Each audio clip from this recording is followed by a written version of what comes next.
The biggest problem for me, I would argue, in Africa we face is patriarchy and toxic masculinity. When your everyday reality reflects, that notion that it is okay for women to be empowered, it is okay for men and women to lead together, to make policies together, that's the mindset, sort of like a mindset regeneration is done. Voting a woman into power is a vote for the community, for society.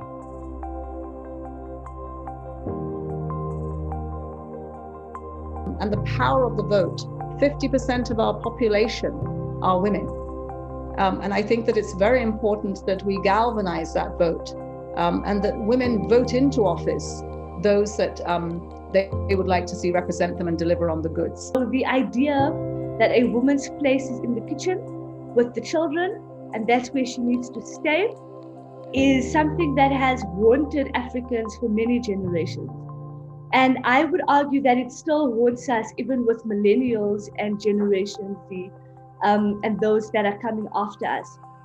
And so for me, what I think we need to start doing is challenging that patriarchal status quo and challenging the toxic masculinity, but in the same way, taking up space in those male-dominated areas so that we are able to open up the space for younger generations. What will happen when you don't have women in politics? What will happen when you don't have women at the epicenter of critical decision making? How does it affect maternal mortality rate? How does it affect healthcare and education? How does it affect access to finance? So I think that once women start contextualizing that, it's going to then inspire other women to want better for themselves, to want better for the future generation, to want better for men and women around them. I think for me, it's just making the case for the women, for them to understand why it is a case of survival to have women in politics. And I think we have to remember that women don't do things alone.